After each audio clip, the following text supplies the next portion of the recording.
توبہ کرو تو یہ اللہ کہتا تم میرے محبوب ہو، مسلمان کلمہ گو، ہم مسلمان، ہم امت ہیں، ہمیں ہمارے نبی نے امت بنایا، ہوا سماکم المسلمین، ہمارا نام مسلمان رکھا، باقی ہمارے وجعلناکم شعوبا وقبائل لتعارفوا، یہ تعارف کے لیے ہے، یہ بلوچ ہے، یہ پٹھان ہے، یہ پنجابی ہے، یہ سندھی ہے، یہ بروہی ہے، یہ بلتستانی ہے، یہ گلگتی ہے، یہ سرائکی ہے، یہ ہمارے تعارف کے لیے ہیں، ہمارے تعارف کے لیے ہیں، لیکن ہم امت ہیں، یہ عورتیں، یہ مرد، یہ جوان، ہم سب امت ہیں، کل جسد الواحد، ہم ایک جسم کی طرح ہیں، ایک مسلمان ساتوں زمین آسمان سے اللہ کو زیادہ محبوب ہے، ایک مسلمان ساتوں زمین آسمان سے زیادہ اللہ کو پیارا ہے۔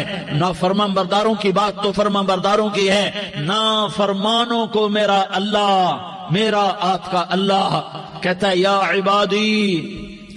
عبادی الذین اسرفوا علی انفسہم لا تقنطوا من رحمت اللہ، اے میرے بندو، قرآن کا لہجہ سنو، اے میرے بندو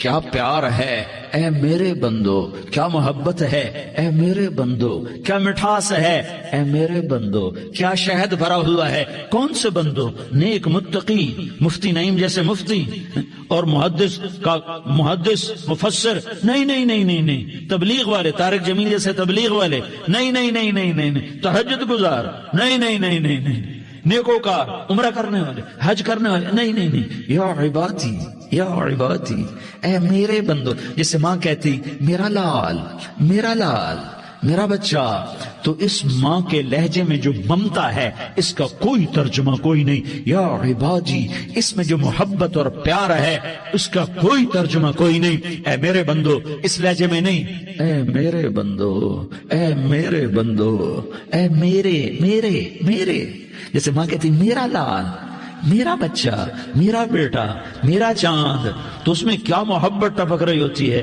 کیا شہد گھلا ہوتا ہے، اس کا کون ترجمہ کرے؟ تو میرا اللہ کیا کہہ رہا ہے؟ اے میرے بندو، کون سے بندے؟ لیاری کے متقی، تہجد گزار، مرد عورت، نہیں، الذین اسرفوا علی انفسہم، اللہ یوں کہہ رہا ہے اے میرے نافرمان بندو، اے میرے نافرمان بندو، اے میرے اپنا بیٹا نافرمان ہو تو ماں کہتی تو میرا بیٹا نہیں ہے، دور ہو جا میری نظروں سے۔ باپ کہتا ہے تو میرا نطفہ ہی نہیں ہے، میں تجھے آگ کرتا ہوں جائیداد سے، اور اللہ کہتا ہے اے میرے بندے، اے میرے بندے، اے میرے بندے، میرے بندے، تم میرے ہو، تم کیوں ڈر گئے ہو؟ کتنوں کو تمہارے گناہ ہیں؟ زمین بھر دی ہے، آسمان بھر دیا ہے، آسمان تک تیرے گناہ چلے گئے، اور نہیں، تھوڑے سے تو تیرے گناہ ہیں۔ لا تقنطوا من رحمت اللہ ان اللہ یغفر الذنوب جميعا، میری رحمت سے مایوس نہ ہو، تم توبہ کرو، میں تمہارے سارے گناہ معاف کروں گا، تم توبہ کرنے والے بنو، میں تمہارے سارے معاف کروں گا۔ یا عبادی الذین اسرفوا علی انفسہم، اے میرے نافرمان بندو، آ جاؤ مجھے منا لو، مجھے راضی کر لو۔ من تقرب الی تلقیتہ من بعید، تم مجھے راضی کرنے آؤ، میں آگے بڑھ کے تمہارا استقبال کروں گا۔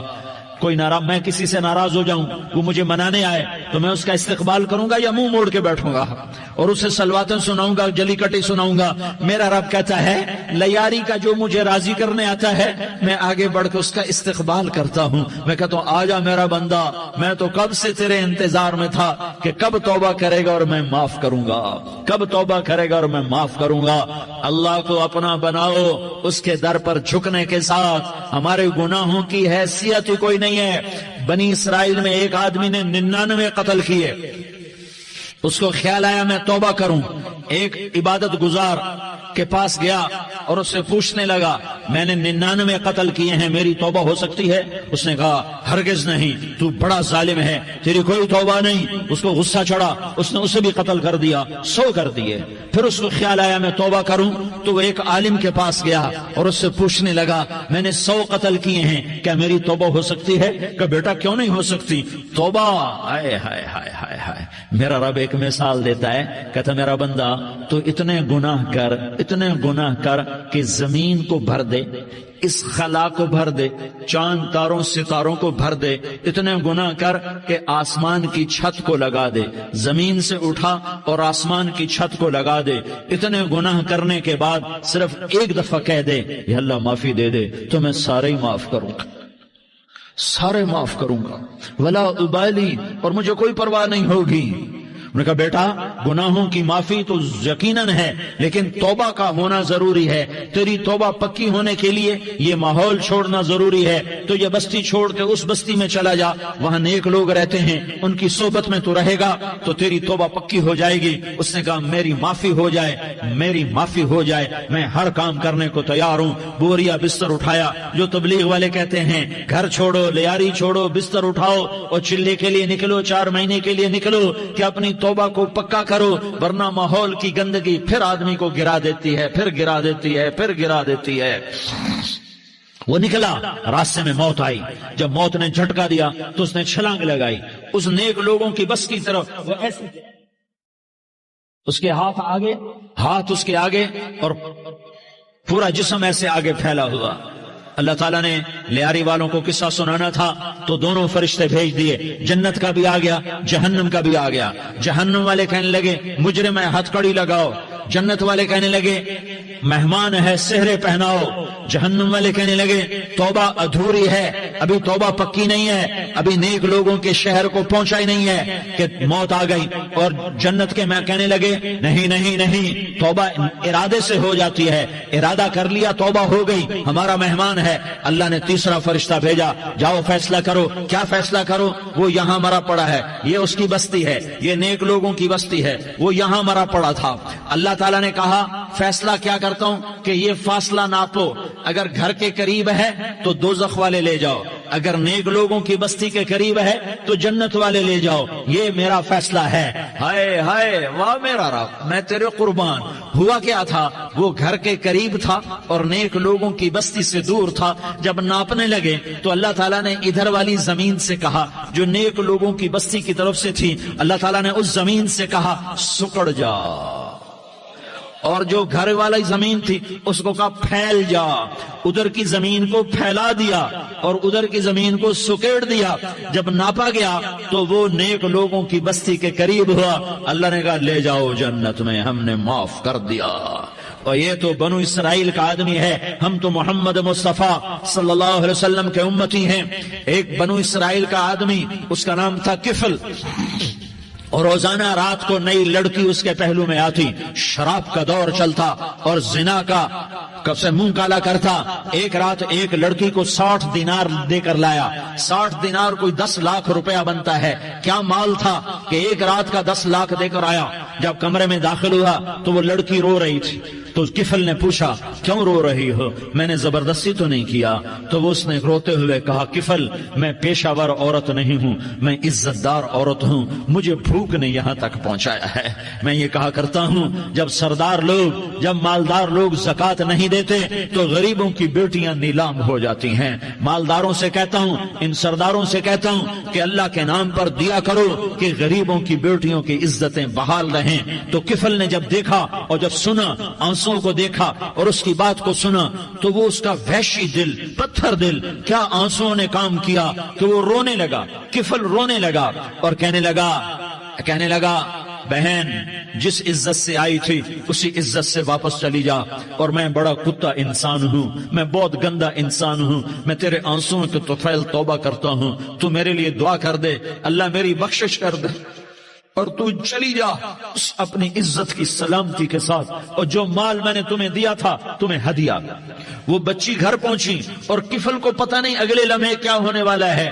تھوڑی دیر کے بعد کفل مر گیا، اچانک جوانی میں موت آ گئی۔ کفل کو نہیں پتا تھا کہ میری زندگی کی چند گھڑیاں باقی ہیں، ساری زندگی زنا شراب میں گزری، آخری چند لمحے میں توبہ کی۔ اب میرے اللہ نے کیا کیا؟ اللہ، ارے اللہ کے بن جا، ہاتھ جوڑتا ہوں، اللہ کے بن جاؤ، اللہ کو اپنا بنا لو، اللہ کو اپنا بنا لو، اللہ کو اپنا بنا لو، اللہ سے دوستی لگا لو، اللہ سے یاری لگا لو، اللہ کے آگے سر جھکا لو، ایک دوسرے سے محبت والے بن جاؤ۔ ہاں ہاں، یہ وہ شخص تھا، کل اس کی میت کو دیکھ کر کوئی اس کو کندھا دینے نہ تھا، اس کے اپنے بھی اس کو غسل نہ دیتے، اس کے اپنے اس کو کفن نہ دیتے، یہ ایسا ظالم بدماش نافرمان تھا۔ ہاں ہاں، سنو سنو، کفل موسیٰ علیہ السلام کا امتی، طارق جمیل محمد مصطفیٰ کا امتی، سردار عزیر محمد مصطفیٰ کا امتی، ہمارے پیچھے محمد مصطفیٰ کے آنسو ہیں، آہیں ہیں، سسکیاں ہیں، فریادیں ہیں، دعائیں ہیں۔ یہ بنی اسرائیل کے گناہگار کے لیے کیا کر دیا، کیا کر دیا، کیا کر دیا۔ اگر یہ صبح پایا جاتا مردہ تو اس کا کوئی کندھا دینے والا نہ ہوتا، نہلانے والا نہ ہوتا، اسے پتھروں میں دبا دیتے۔ صبح ہوئی تو لوگوں نے دیکھا کفل کے دروازے پر بہت بڑا جیسے بینر لگا دیا جاتا ہے، پورا بینر لگا ہوا تھا، کفل کے دروازے پر لکھا ہوا تھا ان اللہ قد غفر للکفل، لوگوں اللہ نے کفل کو معاف کر دیا۔ کیا مطلب تھا معاف کر دیا؟ کہ جاؤ جنازہ پڑھو، جاؤ دفن کرو، جاؤ غسل دو، جاؤ کفن دو، میں نے کفل کو معاف کر دیا۔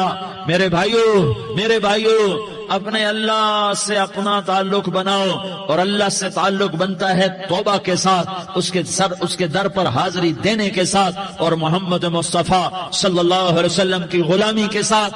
اللہ کو ایک ہی ہستی سے پیار ہوا، وہ محمد الرسول اللہ ہیں، ایک ہی سے محبت کی، وہ محمد الرسول اللہ ہیں، ایک کو اپنا حبیب بنایا، وہ محمد الرسول اللہ ہیں، ایک کو خاتم الانبیاء بنایا، وہ محمد الرسول اللہ ہیں، ایک کو حبیب اللہ بنایا، وہ محمد الرسول اللہ ہیں، ایک کو سارے عالم کا نبی بنایا، وہ محمد الرسول اللہ ہیں، ایک کو رحمت للعالمین بنایا، وہ محمد الرسول اللہ ہیں، ایک کو شافع محشر بنایا، وہ محمد الرسول اللہ ہیں، ایک کو ساقی کوثر بنایا، وہ محمد الرسول اللہ ہیں، ایک کے ہاتھ میں چابی پکڑائی وہ جنت کی، وہ محمد الرسول اللہ ہیں، ایک کے لیے جنت کو مزین مسخر فرمایا اور آپ کے بغیر جنت کے دروازہ نہیں کھل سکتا اس کا اعلان فرمایا، وہ محمد الرسول اللہ ہیں۔ اللہ سے جڑنے کا سردار عزیر ہو یا اس کا گن مین ہو، طارق جمیل ہو یا اس کا ملازم ہو، دونوں کے لیے ایک ہی راستہ ہے، ایک ہی راستہ ہے، ایک ہی راستہ ہے۔ یہ میری بہنیں جو جمع ہیں ان کے لیے ایک ہی راستہ ہے کہ حضرت محمد مصطفیٰ صلی اللہ علیہ وسلم کی غلامی میں آ جائیں، ان کے طریقوں پر آ جائیں، ان کے راستوں پر آ جائیں، ان کی زندگی کو اپنی زندگی بنا لیں۔ میرے نبی کی زندگی محفوظ ہے، یہ کائنات کا سب سے افضل، سب سے اعلیٰ، سب سے برتر، سب سے اجمل، سب سے اکمل، سب سے ابہا، سب سے انور، سب سے اتم، سب سے اجل، سب سے انور، سب سے کمال والا، جمال والا، حسن والا، محمد بن عبداللہ بن عبد المطلب بن ہاشم بن عبد مناف بن قصی بن کلاب بن مرہ بن کعب بن لوی بن غالب بن فہر بن مالک بن نضر بن کنانہ بن خزیمہ بن مدرکہ بن الیاس بن مضر بن نزار بن معد بن عدنان بن اود بن حمیسہ بن سلامان بن عوس بن بوز بن خموال بن عبید بن عوام بن ناشد بن حزا بن بلداس بن یدلاف بن طابخ بن جاحم بن ناحش بن ماخی بن عیفی بن عبقر بن عبید بن الدعاء بن حمدان بن سنبر بن يثربي بن يحزن بن يلحن بن إرعوى بن عيضي بن زيشان بن عيسر بن أقناد بن إيهام بن مقصر بن ناحس بن زارح بن سمي بن مزي بن عوز بن عرام بن قيدار بن إسماعيل بن إبراهيم بن آذر بن ناحور بن سروج بن رعوب بن فائج بن عابر بن أرفقشاد بن سام بن نوح بن لامك بن متوشالة بن إدريس بن يرد بن ملح الإيل بن قينان بن آنوش بن شيس اور بن آدم علیہ الصلاة والسلام۔ یہ میرے نبی کا نسب ہے، یہ میرے نبی کی پیڑھی ہے. دنیا میں کسی سردار کا نسب محفوظ نہیں، کسی سردار کی پیڑھی محفوظ نہیں، کسی بادشاہ کا نسب محفوظ نہیں، کسی بادشاہ صدر وزیر کی پیڑھی محفوظ نہیں. یہ محمد مصطفیٰ ہے، یہ محمد ہے، یہ احمد ہے، یہ ماہی ہے، یہ حاشر ہے، یہ عاقب ہے، یہ فاتح ہے، یہ خاتم ہے، یہ ابو القاسم ہے، یہ طٰہٰ ہے، یہ یاسین ہے. جو امت کے لیے جتنا میرا نبی رویا کوئی نہ رویا، جتنا تڑپا کوئی نہ تڑپا، جو دکھ میرے نبی نے دیکھے اس امت کو بنانے میں، بچپن سے لے کر دنیا سے جانے تک کوئی نبی نہیں دیکھ سکتا. کوئی نبی ایسے یتیم پیدا نہیں ہوا، کوئی نبی ایسے یتیم پیدا نہیں ہوا، کوئی نبی ایسے فقر میں پیدا نہیں ہوا کہ کوئی عورت دودھ پلانے کے لیے تیار نہ ہو. کسی نبی کی ماں کو اللہ نے ایسے جنگل میں موت نہیں دی جیسے میرے نبی کی ماں کو اللہ نے جنگل میں اٹھایا. کسی نبی کی ماں کو اللہ نے اتنے بچپن میں موت نہیں دی جیسے میرے نبی کو میرے نبی کی ماں کو میرے اللہ نے صرف میرے نبی کی عمر 6 سال، ماں کے پیٹ میں 2 مہینے کے ہیں اور باپ کا انتقال ہو گیا. 25 سال کی عمر میں پیدا ہوئے ہیں، پتہ نہیں ہے باپ کا، باپ دیکھا ہی نہیں ہے. 6 سال کے ہو گئے ہیں، سارا کچھ ماں ہے، باپ بھی ماں ہے، ماں بھی ماں ہے. بہن کوئی نہیں تو بہن بھی ماں ہے، بھائی کوئی نہیں تو بھائی بھی ماں ہے. کوئی 6 برس کے بچے کا دوست کیا ہے، دوست بھی ماں ہے، اور سب کچھ ماں ہے. اور گود بھی ماں کی، کھلانے والی بھی اماں، سلانے والی بھی اماں، چلانے والی بھی اماں، بٹھانے والی بھی اماں. میرے نبی کو تو ماں کی ضرورت ہے کہ میرا نبی جوان ہوتا، شادی کرتا، اولاد ہوتی، پھر ماں کا سہارا لے لیا جاتا. ہائے میں قربان جاؤں، میرے نبی کی عمر 6 سال اور آپ مدینہ گئے ہیں اپنی ماں کے ساتھ، اپنے باپ کی اپنے خامند کی قبر کی زیارت کے لیے. حضرت آمنہ نے سفر کیا، وہاں پہنچی، 1 مہینہ قیام کیا، واپسی شروع ہوئی. ابوا کے مقام پر 3 افراد، ام ایمن، میرا نبی، میرے نبی کی ماں، 3 افراد. سن 2000 میں ابوا گیا، ابوا کے آگے جنگل میں گیا اور حضرت آمنہ کی قبر کو ڈھونڈا. میں نے زندگی سفروں میں گزار دی، میری زندگی ساری سفروں میں گزری اور سفروں میں کیفیات واردات مختلف دیکھی. میں بیت اللہ کے اندر 2 دفعہ داخل ہوا اور وہاں نمازیں پڑھی، نفل پڑھے، پر جو کیفیت میں نے حضرت آمنہ کی قبر پہ دیکھی میں نے بیت اللہ کے اندر بھی نہ دیکھی. کہ میں وہاں کھڑا ہوا 1400 سال پیچھے دیکھ رہا تھا، چاروں طرف جنگل تھا، چاروں طرف کالے پہاڑ تھے اور کانٹے دار جھاڑیاں تھیں اور چھوٹے چھوٹے کیکر تھے اور سخت ان کے کانٹے تھے، بڑے بڑے پتھر تھے، نوکیلے سنگریزے تھے اور سیاہ کالے پہاڑ تھے اور چاروں طرف. سن 2000 میں انسان نام کی شے نہ تھی. 14 صدی پیچھے میں نے مڑ کے دیکھا کہ میرے نبی کی ماں صرف 25 سال کی عمر میں ہارٹ اٹیک نے پکڑا اور